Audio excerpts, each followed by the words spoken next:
Chapter 41 मोहरा, तुम्हें अगर मुझसे दूर होना ही है तो थोड़ा संभल कर करो। इतनी जल्दी जल्दी खिड़की से चिपक कर बैठी हो, कहीं ऐसा ना लगे कि तुम कार से कूद जाओगी। शिवांश मल्होत्रा ने गाड़ी की पिछली सीट पर बैठे बैठे मुस्कुराकर कहा। अनन्या ओबरॉय कार की खिड़की से सटी बैठी थी, जैसे किसी भी पल वो बाहर भाग जाएगी। अस्पताल से निकलने के बाद शिवांश ने उसे टैक्सी लेने नहीं दी। अनजान टैक्सी, अनजान ड्राइवर, कौन जाने कौन हो, अगर कोई मुजरिम हुआ तो। शिवांश के तर्क से बहस करते करते आखिरकार अनन्या गुस्से में पैर पटकते हुए उसकी कार में आ बैठी। उसके तेवर किसी और को चिढ़ा देते, मगर शिवांश को इसमें अजीब सी दिलचस्पी थी। वो हर बार उसकी उम्मीदों के उलट करती थी। लोग जहां उसकी बात मानते थे, वहां अनन्या उससे उलझ जाती। ज्यादातर पुरुषों को ऐसी औरतों से थकान होती है, मगर शिवांश को ये सब अच्छा लगता था। उसे तो वो लड़कियां बिल्कुल पसंद नहीं थीं जो बिना सवाल किए हाँ कह दें, जैसे ईरा शर्मा। मगर अनन्या अलग थी। कुछ देर तक वो चुप रही, फिर शिवांश ने देखा अनन्या नींद में जा चुकी थी। वो सिकुड़कर खिड़की के पास गोल हो गई थी। उसके हाथ उसके सिर के नीचे टिके थे, हल्की सी कांप रही थी। रोहन, एस बड़ी ई कम कर दो, शिवांश ने आदेश दिया। ड्राइवर रोहन ने हैरानी से शीशे में पीछे झांका। वो शिवांश के साथ 10 साल से काम कर रहा था। शिवांश हमेशा कमरे को ठंडे से ठंडा रखता था, और आज उसने पहली बार अपने बॉस को किसी और के लिए गर्माहट मांगते देखा था। इतना ही नहीं, उसने सीट के पास रखा कंबल उठाया और बहुत नरमी से अनन्या पर डाल दिया। रोहन ने उसी वक्त ठान लिया, इस औरत से कभी पंगा नहीं लेना है। यह शायद आने वाले वक्त की मालिकिन होगी। इसी बीच अनन्या के बैग से मोबाइल बजने लगा। शिवांश ने बैग खोला, कॉल आरव खन्ना का था। उसने रिसीव किया, पर चुप रहा। फोन से आवाज आई, अरे अनन्या, माफ करना, रिपोर्ट भेजने में देर हो गई। जिसने भी वो हमला कराया था उसने सबूत मिटाने में माहिर लोगों को लगाया था, लेकिन तुम्हारा मिनमिन भी इतना आसान नहीं है। बैकअप फाइल्स निकाल ली है, मैं सब मेल कर दूंगा। शिवांश की भौहें सिकुड़ गई। हमला किस पर? उसने सोती हुई अनन्या को देखा, इतनी मासूम, इतनी शांत, और उसके पीछे ऐसे लोग थे। हैकर, रहस्यमयी राज, और ऊपर से यह मिनमिन जैसी निकटता भरी पुकार। शिवांश के भीतर जलन सी उठी। यह आदमी है कौन उसकी जिंदगी में? थोड़ी देर बाद फोन काट दिया गया। शिवांश ने अनन्या का फोन फिर से उठाया और अनलॉक करने की कोशिश की। पासवर्ड था, पर उसने सोचा शायद उंगली का इस्तेमाल किया होगा, और सच, उसकी उंगली से फोन खुल गया। तभी फिर कॉल आया, इस बार जोरावर ओबरॉय का। शिवांश ने सोचा, अगर मैंने कॉल उठाया तो? आखिरकार उसने फोन रिसीव किया। अनन्या, कहाँ हो? मानव राव ने बताया तुम अस्पताल से डिस्चार्ज हो गई। इतनी जल्दी क्यों निकल आए? जोरावर का स्वर सख्त था। Hello mister Oberoi. फोन पर अचानक किसी पुरुष की आवाज सुनकर जोरावर चौकन्ना हो गया। तुम कौन? मैं शिवांश मल्होत्रा। आपकी पोती सुरक्षित है, मैं उसे घर पहुंचा रहा हूं। जोरावर ने गहरी सांस ली। उसे पहले से पता था कि शिवांश खतरनाक इंसान है, अंडरवर्ल्ड से जुड़ा हुआ, ताकतवर, निर्दयी। लेकिन आज उसने पहली बार देखा कि वही आदमी उसकी पोती का ख्याल रख रहा था। उसका मन दो हिस्सों में बंट गया। एक ओर राहत की उसकी पोती को अब कबीर कपूर जैसे बेकार इंसान पर निर्भर नहीं रहना पड़ेगा। दूसरी ओर डर इस बात का कि अनन्या कहीं मोहरा न बन जाए। लोग शिवांश तक पहुंचने के लिए उसकी पोती को इस्तेमाल कर सकते हैं। जोरावर ने याद किया, अनन्या पहले ही दर्द सह चुकी है। 2 साल पहले का हादसा, जिसने उसे टूटकर रख दिया था। अगर वैसा कुछ फिर हुआ तो शायद इस बार वो कभी संभल ही न पाए। चैप्टर 42 मैं तुम्हारा नंबर डिलीट कर रही हूं। जोरावर ओबरॉय बहुत देर तक चुप रहे। उनकी भारी आवाज तब निकली जब उन्होंने कहा, शिवांश, मेरी पोती मेरे लिए सबसे कीमती है। उनके शब्दों का बोझ साफ झलक रहा था। उन्हें अभी भी वो दिन याद था जब उन्होंने अनन्या की खाली बेजान आंखें देखी थी, और उस स्मृति ने उनके दिल को डरा दिया था। शिवांश मल्होत्रा ने उनके शब्दों को गंभीरता से सुना। इस आदमी ने बहुत कम ही कभी किसी अपने की चिंता जताई थी, और आज अगर वो इतनी साफगोई से अपनी पोती का जिक्र कर रहे थे तो जरूर रिश्ता गहरा था। लेकिन शिवांश को यह अंदाजा तक नहीं था कि असल में जोरावर क्या इशारा कर रहे हैं। मुझे पता है, मैं कुछ नहीं करूंगा, बस उसे घर छोड़ रहा हूं, उसने शांत स्वर में कहा। जोरावर ने हल्की मुस्कान दबाई। क्या यह शख्स सचमुच नहीं समझ रहा कि वो किस कदर उस लड़की की ओर खिंच चुका है? इतना बड़ा मनोवैज्ञानिक, मगर अपने ही दिल को नहीं समझ पा रहा, सोचकर वो लगभग हंस पड़े। ठीक है, लेकिन याद रहे, उसके सिर का एक भी बाल कम नहीं होना चाहिए। बिल्कुल, शिवांश ने ठंडे आत्मविश्वास से कहा और कॉल खत्म कर दी। गाड़ी में बैठे मानव राव ने ये पूरा मंजर देखा। उन्हें हैरानी नहीं हुई कि जोरावर ने भरोसा शिवांश पर किया। मल्होत्रा एंटरप्राइज पहले भी मुश्किल वक्त में ओबरॉय परिवार के साथ खड़ी रही थी, और ये आदमी कभी वादा खिलाफी नहीं करता था, मगर इसका मतलब ये नहीं कि वो कभी नहीं करेगा। रात को अनन्या ओबरॉय अपनी आंखें मलते हुए बिस्तर से उठी। उसने फोन उठाया। रात के 10 बज रहे थे। हल्की सी जम्भाई लेते हुए उसने तौलिया उठाया और बाथरूम की ओर चली। लेकिन जैसे ही उसने चारों ओर नजर दौड़ाई, उसका दिल धक से रह गया। सफेद लेदर का सोफा, मार्बल की किचन टेबल और कोने में रखा पियानो, ये तो उसका अपना घर था। ये मैं यहाँ कैसे पहुंची? उसे याद था कि वो तो शिवांश की कार में सो गई थी। उसका दिल तेजी से धड़कने लगा। क्या उसने मुझे यहाँ तक पहुंचाया? मगर दरवाजे का पासकोड तो मैंने कभी नहीं बताया। घबराकर वो फिर अपने कमरे में भागी और मोबाइल उठाया। फोन के कॉन्टेक्ट स्क्रॉल करते ही उसकी आंखें फटी रह गईं। रेहा मल्होत्रा के नाम के ठीक ऊपर शिवांश मल्होत्रा। ये कब आया? मैंने तो कभी। उसने तुरंत उसे कॉल लगाया। घंटी बजी और आखिरी रिंग पर कॉल उठाया गया। तुम्हें मेरे घर का पासकोड कैसे पता? और मेरा फोन अनलॉक कैसे किया? अनन्या ने बिना भूमिका बांधे सीधा सवाल दागा। मुझे कुछ समझ नहीं आ रहा कि तुम क्या कह रही हो। उसकी आवाज में वही बेशर्मी थी। तुम बिल्कुल बेहया हो और अरे, इसमें बुरा क्या है कि मेरे पास तुम्हारा नंबर है? उसने बीच में टोक दिया। मानो ये तो बहुत मामूली सी बात हो। तुम्हारे पास मेरा और मेरे पास तुम्हारा बिल्कुल बराबरी की डील है। अनन्या स्तब्ध रह गई। ये वही मल्होत्रा है जिसे पूरा देश डरता है? ये तो मैं तुम्हारा नंबर डिलीट कर रही हूँ, उसने गुस्से में कहा। शिवांश की आवाज अचानक ठंडी हो गई। क्यों? फोन के उस पार से बर्फीली हवा जैसे उसके कानों से टकराए। तुम्हें जानने की जरूरत नहीं, कहकर उसने कॉल काट दी और फोन को डू नॉट डिस्टर्ब पर डाल दिया। पहली बार उसे राहत मिली कि वो उसे वापस कॉल नहीं कर सका। लैपटॉप खोलकर उसने मेल्स चेक किए। सबसे ऊपर आरव खन्ना का ईमेल। अरे, इसे तो मैं भूल ही गई। उसने तुरंत मेल खोला। 2 अटैचमेंट्स थे। एक, वो वीडियो जिसमें वैन ने शिवांश की कार को टक्कर मारी थी, और दूसरा नंबर प्लेट और उसका लोकेशन। अनन्या ने लंबी सांस ली। क्या ये सब रेहा को बता दूं? नहीं, वो तो गुस्से में बिना सोचे समझे हमला करने निकल जाएगी। और अगर आरव जैसे जीनियस हैकर को भी 3 दिन लग गए ये सब निकालने में, तो सामने वाले बेहद खतरनाक लोग थे। सोचते सोचते उसके दिमाग में एक शातिर योजना बनी। शिवांश ने अभी तक मुझे कोई नया तोहफा नहीं भेजा।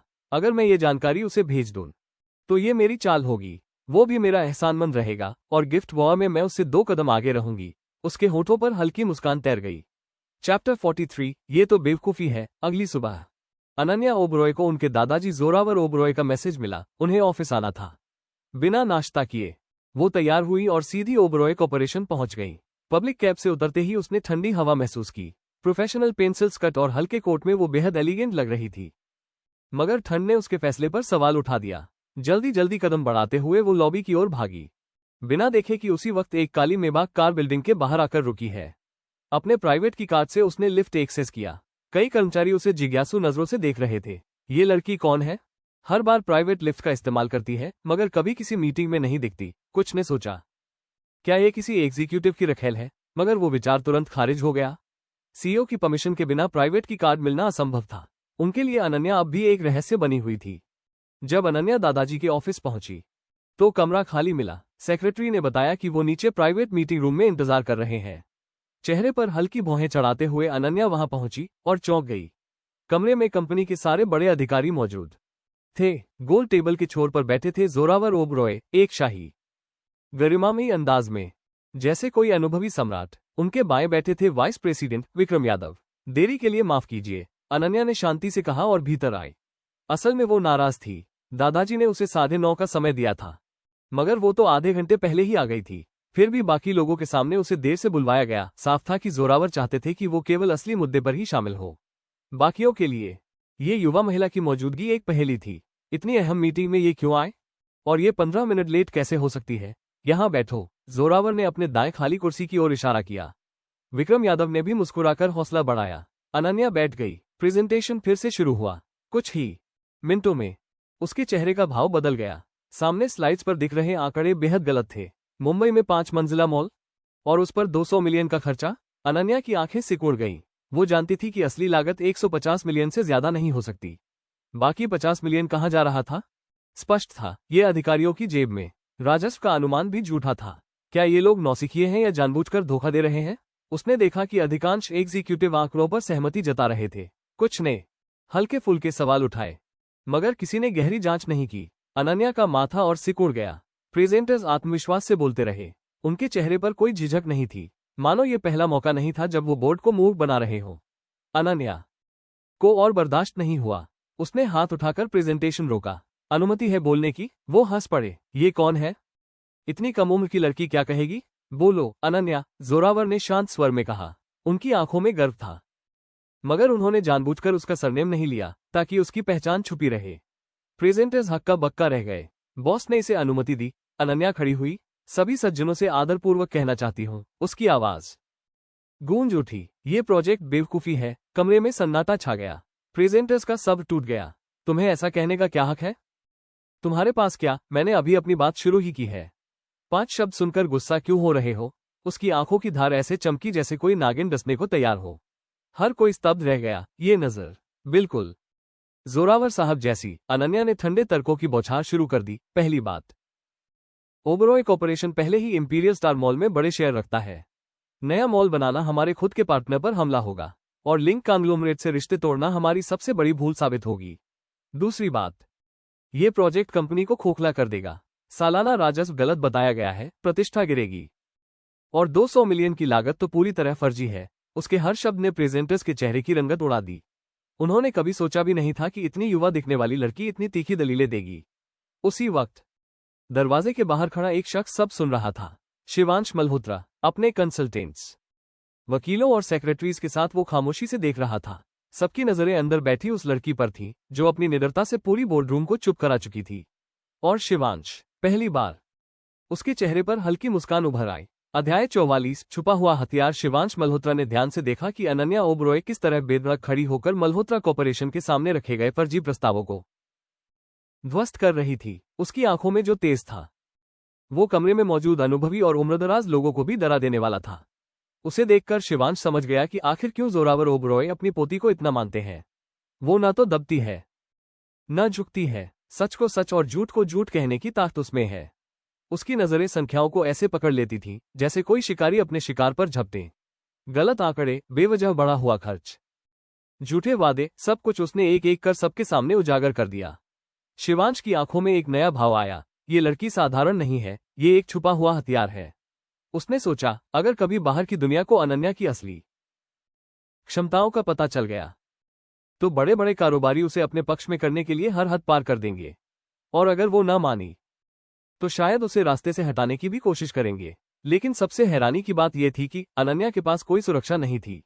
न बॉडीगार्ड, न पर्सनल ड्राइवर, न आलीशान सुरक्षा घेरा। वो अक्सर साधारण टैक्सी से ऑफिस पहुंच जाती थी। उसके कोंडो की सिक्योरिटी भी सामान्य थी। क्या उसे अपनी जान की परवाह नहीं? शिवांश के मन में सवाल उठा। फिर उसे याद आया, अनन्या ने जेहन कपूर को चाकू से किस तरह धमकाया था। चाकू उसकी उंगलियों में ऐसे घूम रहा था जैसे कोई प्रोफेशनल खेल रहा हो। उसे हथियारों की पहचान थी, बंदूक की क्वालिटी का ज्ञान था। नहीं, ये लड़की वो नहीं है जो ऊपर से दिखती है। इसके अतीत में कुछ ऐसा छुपा है जिसे मैं भी नहीं जान पाया। शिवांश ने तुरंत अपने खास आदमी करण को मैसेज किया। 2 साल की उसकी गैरहाजिरी में क्या हुआ था, मुझे हर हाल में पता करो। उधर मीटिंग रूम में अनन्या ने सभी प्रस्तावों को परख लिया था। उसने शांत लेकिन दृढ़ आवाज में दादाजी से कहा, प्रस्ताव नंबर 1, 3 और 4 को तुरंत खारिज कर देना चाहिए। जोरावर ओबरॉय के चेहरे पर हल्की मुस्कान उभरी। उन्हें पता था, उनकी पोती की नजरें किसी भी धूर्तता को नहीं छोड़ती। तभी कमरे का माहौल अचानक बदल गया। दरवाजा खुला और भीतर दाखिल हुआ देश का सबसे कम उम्र का बिजनेस टाइकून शिवांश मल्होत्रा। सारे एग्जीक्यूटिव खड़े हो गए। आपका स्वागत है, सीईओ मल्होत्रा। लेकिन अनन्या ने नजर तक नहीं उठाई। वो अब भी अपनी फाइलों में डूबी रही। उसके बाल चेहरे पर आकर गिरे और जब उसने उन्हें पीछे किया, उसकी गर्दन का सफेद हिस्सा नजर आया। कमरे में कई लोग उसे देखकर बहक गए। शिवांश की आंखें ठंडी हो गईं। सिर्फ एक निगाह ही काफी थी कि सबने तुरंत नजरें झुका लीं। वो सीधे अनन्या के पास पहुंचा। क्या तुम मेरा स्वागत नहीं करोगी? उसने हल्की मुस्कान के साथ पूछा। अनन्या ने सिर उठाया, लेकिन शिवांश की तरफ नहीं देखा। उसकी आंखें सीधा जोरावर की तरफ थीं। दादाजी, मेरे अनुसार सिर्फ प्रस्ताव नंबर 2 ही व्यवहारिक है। उसकी बेरुखी ने शिवांश के दिल में अजीब सी टीस दी। वो झुका और उसके बालों को गर्दन पर फिर से गिरा दिया। अपनी नजाकत की नुमाइश सबके सामने मत करो। उसकी आवाज में स्वामित्व झलक रहा था। अनन्या ने झटके से उसका हाथ हटाया और सख्त लहजे में बोली, मुझे छूना मत। कमरे में सन्नाटा छा गया। जोरावर की आंखों में शरारती चमक थी। उन्होंने जानबूझकर कहा, अनन्या, सबके सामने अपनी राय विस्तार से पढ़कर सुनाओ। वो समझ गई कि दादाजी का मकसद क्या है, लेकिन उसने मुस्कुराकर कहा, उस सेवा के लिए मेरी कंसल्टेशन फीस और बढ़ेगी। तभी शिवांश ने अपना चेकबुक निकाला और मेज पर रखकर बोला, कीमत बताओ। अनन्या ने बिना देखे जवाब दिया, दादाजी, यहां कोई मक्खी बार बार भिन रही है, मुझे निकलना होगा। वो उठकर जाने लगी, लेकिन शिवांश ने उसका हाथ पकड़ लिया। उसकी आवाज गंभीर थी, ये जो प्रस्ताव तुमने पास किया है वो मेरा है, और अगर मेरे प्रोजेक्ट पर तुम्हारी राय सबसे अहम है तो तुम यहां से नहीं जा सकती। अनन्या ठिठक गई। उसकी आंखें गुस्से से चमक उठी। वो समझ चुकी थी ये लड़ाई अब सिर्फ बिजनेस की नहीं रही, बल्कि दिलों की जंग भी है। अध्याय 45 बेसब्री से इंतजार। अनन्या ने गुस्से भरी आंखों से शिवांश की ओर देखा। जोरावर ओबरॉय हल्के से हंस पड़े। शिवांश, मेरी पोती का हाथ छोड़ो। उनकी आवाज मुस्कुराती हुई थी, लेकिन उसमें छुपा आदेश साफ था। शिवांश की नजर अनन्या पर अटकी रही। उसकी आंखों में अविश्वास और शिकायत साफ झलक रही थी। कुछ पल बाद उसने धीरे धीरे उसकी कलाई छोड़ दी। जैसे ही अनन्या आजाद हुई, उसने उसे उस नजर से देखा जैसे कोई जिद्दी बच्ची अपनी जीत पर अड़ी हो। जोरावर ने कमरे में मौजूद सबको देखते हुए आदेश दिया, मीटिंग खत्म, बस 2 शब्द और पूरा कमरा खाली हो गया। कंपनी के बड़े बड़े अधिकारी, जो अभी तक अनन्या को लेकर हैरान थे, सब खामोशी से बाहर निकल गए। उनके दिमाग में एक ही सवाल घूम रहा था, जोरावर ओबरॉय, जो अपने बच्चों पोतों को हमेशा नजरअंदाज करते आए, वो इस लड़की के लिए इतने नर्म क्यों है? पर किसी में इतनी हिम्मत नहीं थी कि सीधे पूछ ले। अब कमरे में सिर्फ 3 लोग बचे, जोरावर, अनन्या और शिवांश। अनन्या ने उठते हुए कहा, अगर सब हो गया है दादाजी, तो मैं घर जाऊं? जोरावर ने तुरंत बात बदल दी, मुझे याद है, तुमने अभी तक नाश्ता नहीं किया और दोपहर का खाना भी नहीं।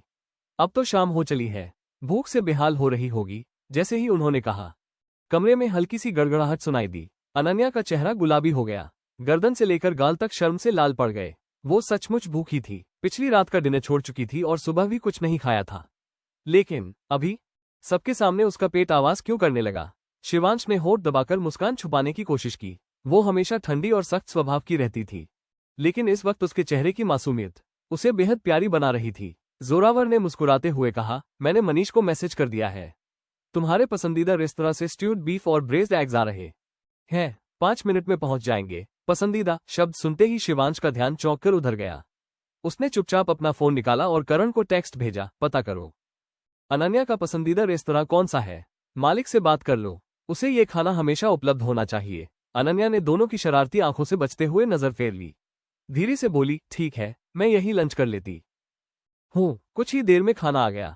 दराज से सजाए पकवानों में सबसे पहले उसकी नजर ब्रेस्ड बीफ पर पड़ी। वो इतना नरम था कि पहली बाइट में ही मुंह में घुल गया। अनन्या ने मन लगाकर खाना शुरू किया। वो बीच बीच में दादाजी की प्लेट में व्यंजन डालती जाती, लेकिन शिवांश उसे जैसे नजरअंदाज ही कर रही थी। वो बार बार उसके बाउल में बीफ परोस रहा था और अनन्या ऐसे खा रही थी जैसे उसने कुछ देखा ही न हो।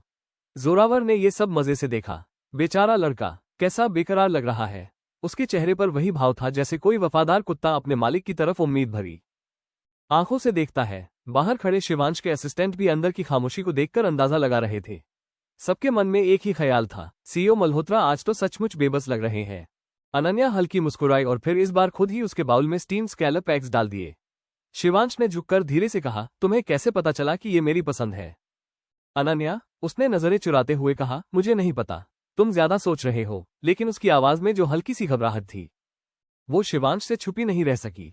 पूरे भोजन के दौरान उसकी आंखें बस उसी पर टिकी रहीं। अनन्या बार बार जांचती रही कि कहीं उसके चेहरे पर चावल का दाना तो नहीं अटका, लेकिन असली वजह थी शिवांश की लगातार चुभती हुई नजरें। ये लंच एक साधारण भोजन नहीं था, ये एक खामोश जंग थी जिसमें एक तरफ शिवांश का सब्र और चाहत थी और दूसरी तरफ अनन्या की ठंडी बेरुखी। चैप्टर 46 मेन मैंशन भेजा गया। लंच के बाद अनन्या ओबरॉय पहले अपने जाने की तैयारी कर रही थी। इस बार वो किसी के बहकावे में आने वाली नहीं थी। उसे ऑफिस में रुककर प्रपोजल की चर्चा नहीं करनी थी। दादाजी, उम्मीद है कि आप हमारा वादा नहीं तोड़ेंगे, उसने अपने पस को उठाते हुए कहा। जोरवार ओबरॉय ने अपनी पोती की संशयपूर्ण नजरों पर मुस्कान दी। वादा था कि किसी भी कंसल्टेशन के बाद कम से कम 3 दिन तक उसे ऑफिस में वापस नहीं बुलाया जाएगा। वो अपनी सबसे भरोसेमंद सलाहकार थी और भले ही बिजनेस में कितनी भी माहिर हो, जोरवर को पता था कि यह उसके लिए कितना थकाऊ हो सकता है। अनन्या के भीतर कोई गहरी ट्रॉमा छुपी थी जिसे 2 साल की थेरेपी भी पूरी तरह मिटा नहीं पाई थी। दादाजी बस यही उम्मीद कर सकते थे कि उसका डर धीरे धीरे कम हो जाए, नहीं तो उसकी अद्भुत क्षमता बेकार चली जाएगी। शिवांश मल्होत्रा इस बार उसे जाने देने में कोई विरोध नहीं कर रहा था, लेकिन इसका मतलब यह नहीं कि वो यहीं रुका रहेगा। लंच के दौरान उसने अभय मल्होत्रा को मीटिंग में शामिल होने के लिए कहा।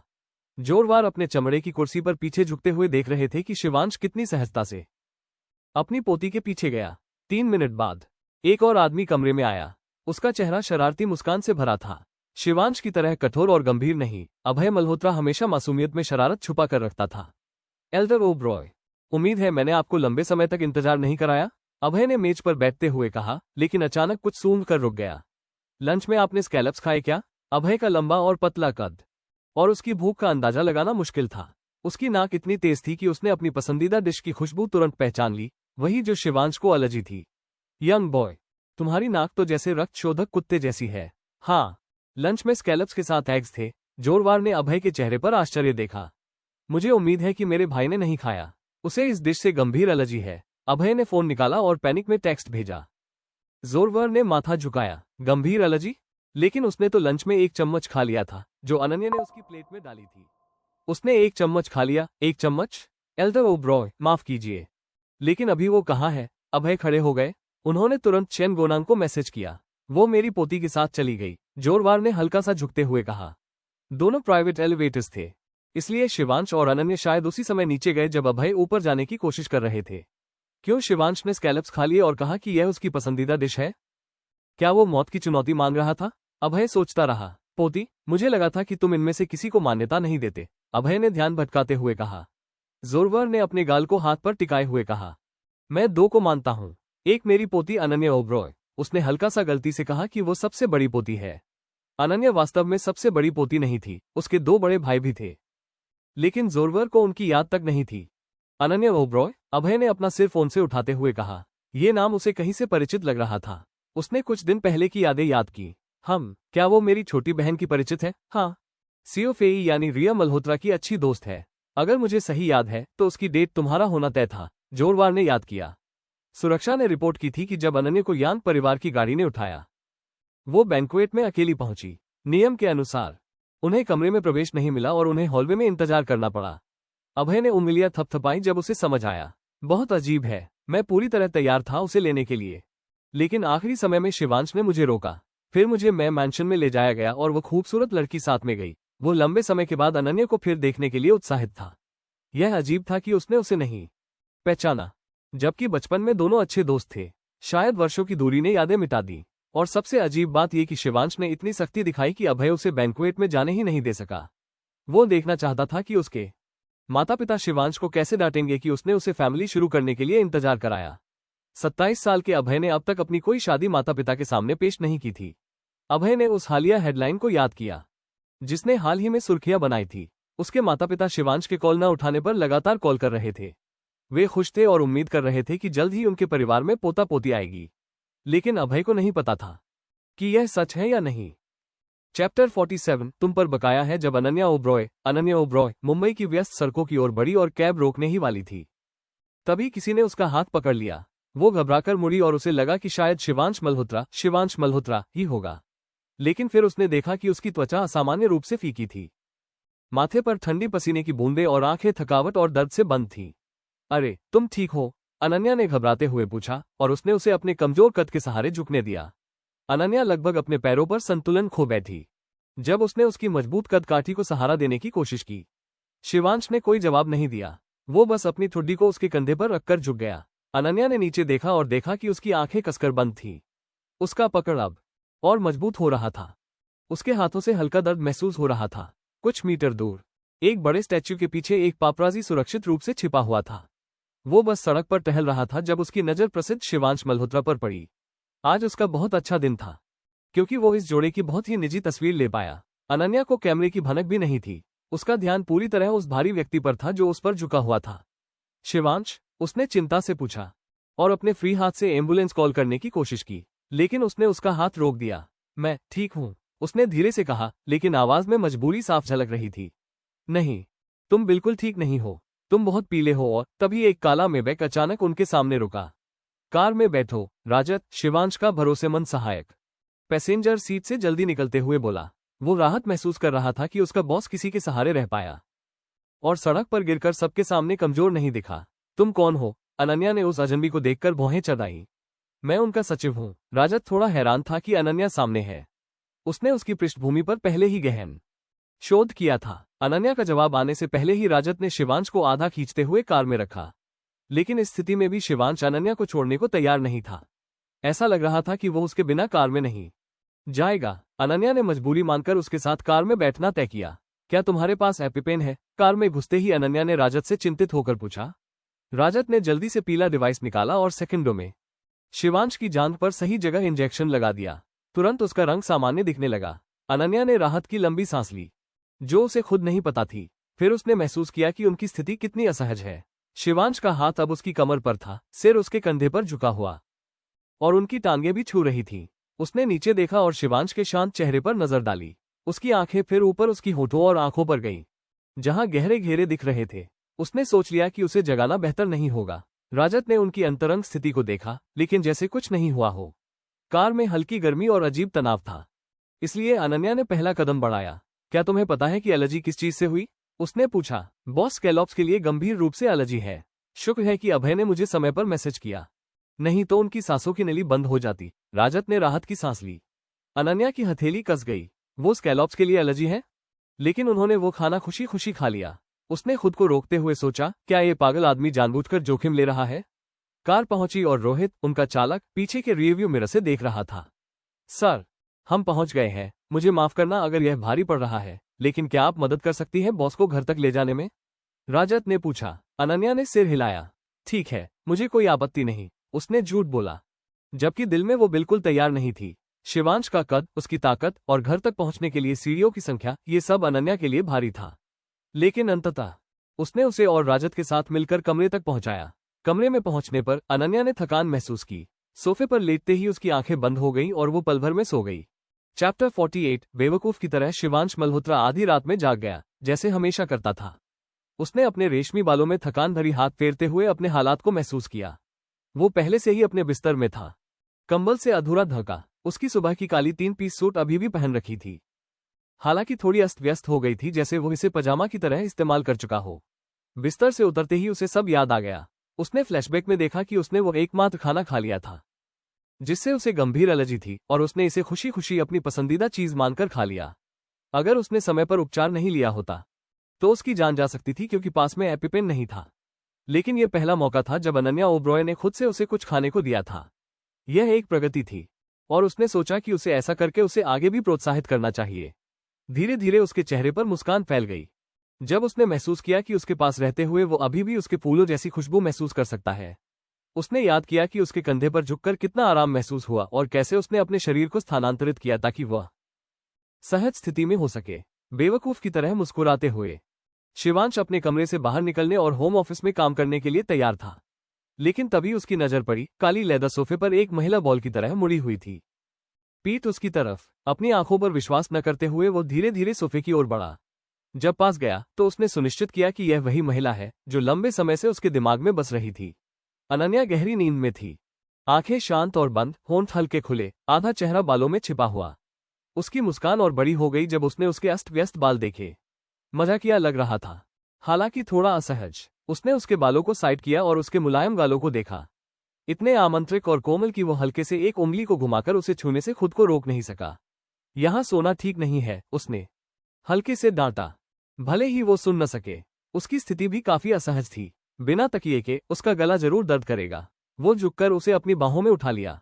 बेवकूफ महिला, कम से कम फर कंबल का इस्तेमाल करो। उसने सफेद फर कंबल की ओर देखा जो सोफे के दूसरी तरफ बिखरा था। वो उतनी हल्की थी जितनी उसने याद रखी थी। वास्तव में वो पिछली बार से और भी पतली हो गई थी। क्या उसने फिर से वजन घटाया? वो इस विचार पर परेशान हुआ। वो पहले ही बहुत पतली थी, अगर और घट गई तो हड्डियों जैसी दिखेगी। उसने सोचा कि उसे उसका पसंदीदा नाश्ता बनवाना चाहिए, लेकिन अभी अभी लंच किया था।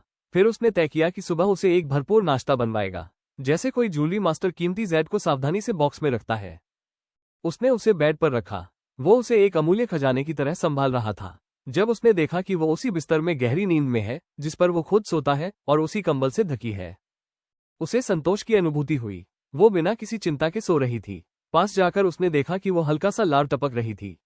उसने उसका थोड़ी उठाई और मुंह बंद कर दिया, सुनिश्चित करने के बाद कि वो ठीक से कंबल में है। वो उठने ही वाला था कि अचानक उसने अपने कफ को पकड़ती हुई हाथ देखा। उसने नीचे देखा और देखा कि अनन्या अभी भी सो रही थी, लेकिन अब उसका चेहरा शांत नहीं था। अनजाने में अनन्या ने उसकी गर्माहट की कमी महसूस की और उसे तुरंत पकड़ने की कोशिश की। उसके सपनों में वो ज़र कपूर, जीरा कपूर के पीछे भागते हुए पुराने दर्द को याद कर रही थी। वो जमीन पर थी, हाथ बढ़ाए, ये कहती कि न जाएं, लेकिन ज़रा अपनी छोटी बहन रिया मल्होत्रा को ले जाता हुआ चला गया और दुनिया ढह गई। जाओ मत, उसने सपनों में रोते हुए कहा, और यह आवाज वास्तविकता में बाहर आ गई। शिवांश का दिल धड़क गया। उसकी मीठी प्रार्थनात्मक आवाज ने तुरंत उसे उसकी ओर खींच लिया। जैसे भालू अपनी शहद की ओर दौड़ता है, वो उसकी हर इच्छा पूरी करना चाहता था, चाहे वो अवचेतन ही क्यों ना हो। कृपया, वो सपनों में विनती कर रही थी, जरह का पीछा करने की कोशिश कर रही थी, लेकिन पैर काम नहीं कर रहे थे। शश, मैं यहाँ हूँ। शिवांश ने धीरे से उसे सांत्वना दी। उसके फ्रिंज को हटाकर गोल माथे को देखा। उसने उसकी नाजुक उंगलियां पकड़ ली जो उसके कफ को मजबूती से पकड़ रही थी। ठीक है, उसने फुसफुसाया, उसका हाथ पकड़ते हुए और कंबल को धीरे से थपथपाते हुए। सपनों में अनन्या ने महसूस किया कि कुछ गर्म और आरामदायक उसे घेरे हुए था। जब उसने चारों ओर देखा तो जरह नहीं था। छाती में चुभन की पीड़ा गायब हो गई थी। उसकी आंसू सूख चुकी थी और एक शक्ति से भरा व्यक्ति उसकी ओर बढ़ रहा था। कोहरे के बीच वो लंबा और शक्तिशाली प्रतीत हो रहा था। उसकी जूतियों की आवाज सुनकर उसे ये जानने में मदद मिली कि वो बहुत परिचित है। उसका चेहरा अभी भी छिपा हुआ था, लेकिन उसने हाथ पैंट की जेब में डाल रखा था। कोहरे से बाहर वही शिवांश खड़ा था, उसी शक्ति और गरिमा के साथ। अनन्या अवाक रह गई। सपनों में वो उससे कुछ कह रहा था, लेकिन वो सुन नहीं सकती थी। वो मुस्कुराया, उसकी आंखें कोमल और चेहरा नरम। अनन्या ने महसूस किया कि उसके चेहरे की मुस्कान उसे कमजोर कर देती है। शिवांश ने फिर से हाथ बढ़ाया। अनन्या ने उसकी हथेली को देखा, रूखी पर भरोसेमंद। उसकी आंखें हाथ से चेहरे पर गर्म और दयालु भाव को देख रही थी। अनजाने में उसने धीरे धीरे अपना हाथ उसके हाथ में रखा। जैसे ही उसने ऐसा किया, उसने उसे अपने हाथ में सुरक्षित महसूस कराया, सुरक्षा और आराम का एहसास दिया। चैप्टर 49 258 सडोनस। अनन्या ओब्रॉय ने अपनी नींद खुलते ही हवा में एक स्वादिष्ट और लुभावनी खुशबू महसूस की। उसका पेट जोर से गड़राया। थक कर उसने धीरे धीरे उठकर अपनी आंखें रगड़ी। उसकी नजर धुंधली थी जब उसने अपने फोन की तलाश में बिस्तर के चारों ओर हाथ घुमाया, लेकिन जल्दी ही उसे एहसास हुआ कि यह उसका बिस्तर नहीं है। अचानक उसका दिल जोर से धड़कने लगा और वो होश में आए। उसकी आंखें उस विशाल कमरे में चारों ओर घूमी। उसने दरवाजे के पास कोट हैंगर देखा, मिनिमलिस्ट फर्नीचर और कमरे की सजीव और शाही मास्कुलिन ऊर्जा। ये साफ तौर पर किसी पुरुष का कमरा था। एक पल के लिए उसकी घबराहट और बढ़ गई, लेकिन फिर उसने कल की घटनाओं को याद किया। शिवांश मल्होत्रा की एलर्जी के कारण लगभग गिरना, कार में उसके ऊपर झुककर सोना और फिर उसे कमरे तक ले जाने की कड़ी मेहनत। उसने याद किया कि वो सोफे पर सो गई थी, लेकिन वो अपने बिस्तर में कैसे आए? अपने आप में गहराई से सोचते हुए उसने कंबल फेंक दिया और खड़ी हो गई। जब उसने देखा कि अभी भी वही कपड़े पहने हुए हैं और अंडरगारमेंट सही है, उसने राहत की सांस ली। कम से कम वो एक सज्जन पुरुष था और बेहोशी में उसके कपड़े बदलने की कोशिश नहीं की। दरवाजे के पास रखी चप्पल पहनकर उसने दरवाजा खोला। अब खुशबू और भी तीव्र थी। उसका पेट भूख से बड़बड़ा उठा। वो उस स्वादिष्ट खाने की खुशबू का पीछा करती हुई डाइनिंग एरिया की ओर बढ़ी। रास्ते में उसने शिवांश के घर की भव्यता पर ध्यान दिया। घर विशाल था और आधुनिक डिजाइन में धन और मिनिमलिज्म का परफेक्ट मिश्रण था, जैसे उसके कमरे में देखा था। उसने अनुमान लगाया कि यह घर भी किसी फेंग शुई मास्टर की मदद से डिजाइन किया गया होगा। बड़े खिड़कियों से बाहर का दृश्य शानदार बगीचे का था, जिसमें एक पानी का फव्वारा केंद्र बिंदु के रूप में था, जैसा कि सीईओ के लिए अपेक्षित है, उसने खुद से कहा। जैसे ही वो किचन में पहुंची, अनन्या का गला सूख गया। शिवांश खाना बना रहे थे। स्पष्ट था कि वो काफी समय से खाना बना रहे थे, क्योंकि उनके थोड़े अस्त व्यस्त बाल पीछे की ओर झुके हुए थे और कुछ बाल पसीने में चिपके हुए थे। फिटेड सफेद व नेक शर्ट में उनके परिपूर्ण शरीर के आकार उभर रहे थे। जैसे ही वो खाना बना रहे थे, उनके मसल्स हल्के से फूले। पैंट्स कमर पर खतरनाक ढंग से लटकी हुई थी, लगभग डीप वी लाइन को दिखा रही थी। अनन्या सोच रही थी, क्या यह इंसानी संभव है कि सुबह सुबह खाना बनाते समय कोई इतनी परफेक्ट दिख सके? कैसे कोई इतनी आकर्षक दिख सकता है जबकि वो सिर्फ एक पैन पकाता है? अनन्या खुद को बेतुका महसूस करने लगी। उसके बाल और कपड़े इस 25/8 अडोनिस के सामने बिल्कुल साधारण लग रहे थे। तुम जाग गई हो, शिवांश ने कहा जब उन्होंने पेन पकड़े हुए मुड़कर देखा। दूसरे हाथ में लकड़ी की स्पैचुला पकड़े थे, पैन में पक रही पैनकेक को पलटने के लिए। मुझे नहीं पता कि तुम आमतौर पर नाश्ते में क्या खाते हो, इसलिए मैंने थोड़ी थोड़ी सब चीजें बनाई हैं, उन्होंने बताया, मेज की ओर इशारा करते हुए। मेज पर congee, fried rice, breakfast noodles, French toast और अलग अलग तरह के अंडे रखे थे। अनन्या ने उसे घूरा। सच में, यह आदमी इतना परफेक्ट क्यों है? क्या वो ऐसे पैदा हुआ था? उसके आसपास रहकर वो खुद को अजीब महसूस कर रही थी। नाश्ता अभी पूरा नहीं हुआ, मुझे पैनकेक और वफल्स बनाना बाकी है। लेकिन इस बीच टीना आपको बाथरूम दिखा सकती है। तभी एक युवती सामने आए। वो ब्लैक और व्हाइट यूनिफॉर्म में थी, जो किसी मेड के लिए उपयुक्त था। पहली नजर में ही वो चमकती हुई दिख रही थी, साधारण मेड नहीं लग रही थी। अनन्या ने उसे देखा और ठहरी। छोटी और प्यारी शक्ल, गहरी आंखें, गालों में डिंपल के साथ मुस्कान, वो सच में आकर्षक थी। उसने सोचा कि क्या सुंदरता भी नौकरी की शर्तों में शामिल थी। जब अनन्या ने उत्तर नहीं दिया, शिवांश ने भौं उठाई। क्या सब कुछ उसके लिए बहुत अधिक था? ये सिर्फ नाश्ता था और उसका कमजोर शरीर ज्यादा खाने के लिए तैयार था। वो शायद कुछ ज्यादा ही सोच रही थी। सब ठीक है? शिवांश ने पेन को रखकर उसके पास आकर पूछा। उसने उसकी ऊंचाई पर ध्यान दिया, जो उसके चिन तक बेली पहुंचती थी। हाँ, मैं ठीक हूं। उसने सिर हिलाया और कुछ कदम पीछे हटकर दूरी बनाए। शिवांश के होंठ थोड़े टेढ़े हुए। वो हमेशा उससे दूर भागने की कोशिश करती दिखती थी और यह उसे परेशान कर रहा था। क्या वो उसे पसंद नहीं करती? उन्होंने मन ही मन सांस ली और टीने की ओर इशारा किया। उन्हें पता था कि उसे खुलने में समय लगेगा, क्योंकि वो अजनबियों के आसपास सावधान रहती थी। टीना ने संकेत समझा और अनन्या को गेस्ट बाथरूम तक ले गई। इस तरफ मिस अनन्या ने बिना बोले मेड का अनुसरण किया। रास्ते में उसने देखा कि महिला की पीठ कितनी कड़ी थी। टीना ने गुस्से से दांत पीसते हुए सोचा कि उसने 3 सालों तक उसके लिए काम किया, लेकिन कभी उसे किसी महिला को घर लाते नहीं देखा। उसने सब कुछ किया कि शिवांश खुश रहे, ताकि वो उसकी नजदीक आ सके। लेकिन अब वो पहली बार इतनी करीब थी और पूरी रात उसके कमरे में रही। और सुबह से ही उसने उसके लिए इतना नाश्ता बनाया, यह उसने शायद ही कभी किसी के लिए किया था। अनन्या ने मेड का गुस्सा देखा, लेकिन उसे ये पता था कि वो सिर्फ उससे दूरी बनाकर रह रही है। मेड कुछ भी कर सकती थी, लेकिन अनन्या इसे नजरअंदाज कर सकती थी। वो सिर हिलाकर सोच में पड़ गई कि अचानक क्यों गुस्सा बढ़ रहा था।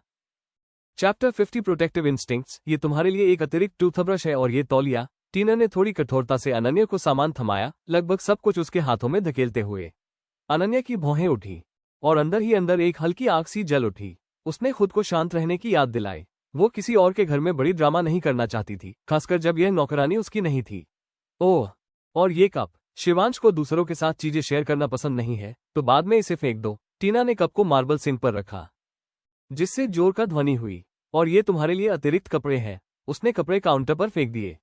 अनन्या ने अपने दांत दबा लिए ताकि गुस्से को रोक सके। उसके हाथ में इच्छा हुई टीने को थप्पड़ मारने की। अगर यह वही बिगड़ी और घमंडी महिला होती जो 2 साल पहले थी, तो अनन्या को झटपट उसे सबक सिखाने में कोई हिचकिचाहट नहीं होती। उसके लिए किसी को चोट पहुंचाना उतना आसान था जितना कि आंख झपकाना। लेकिन उसने खुद को याद दिलाया कि यह वो समय नहीं है। उसके काउंसलर ने उसे चेतावनी दी थी कि कभी भी अपने असली भावनाओं को बाहर ना आने दे। जितना शांत तूफान, उतना बड़ा असर। उसने खुद से कहा कि इतनी छोटी सी गलत बर्ताव पर इतना गुस्सा करना जरूरी नहीं है। उसे अब इसे सहना नहीं था। नहीं, वो अब शिवांश के घर जाने की योजना बना रही थी। अगर वो टीने को सबक सिखाना चाहती थी, तो उसे इंतजार करना होगा जब तक कि टीना अनन्या की आखिरी सहनशीलता की डोर न तोड़ दे। अनन्या के कंधों पर बैठा छोटा शैतान फुसफुसाया, इसे अभी सिखाओ। इससे पता चलेगा कि यहाँ सबसे ऊपर कौन है और किसे किसका सम्मान करना चाहिए। शैतान ने कहा कि अब थप्पड़ मारना बेहतर है, ताकि टीना को कभी भी उससे उलझने का साहस न हो। अनन्या ने टीना के चेहरे को देखा और सोचने लगी कि क्या वो शैतान की बात माने। टीना के पास कोई विकल्प नहीं था। उसे कमरे से बाहर जाना पड़ा। आखिरकार वो सिर्फ एक नौकरानी ही थी। टीना अंदर से चिढ़ी हुई थी जब उसने अनन्या का खाली, पढ़ने में असंभव चेहरा देखा। उसने देखा कि अनन्या के हाथ हल्के से तिक तिक कर रहे थे, जैसे वो थप्पड़ मारना चाहती हो।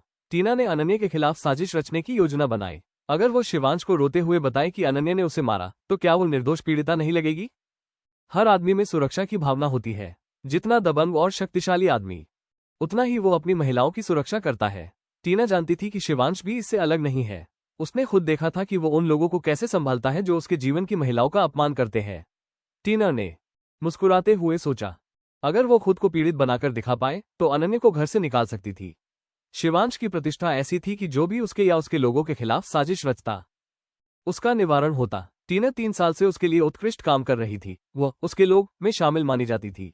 टीना ने योजना बनाई कि वो अनन्या के साथ जितना हो सके कठोर व्यवहार करेगी, ताकि वो सब बटन दबा सके और अनन्या को थप्पड़ मारने के लिए मजबूर करे।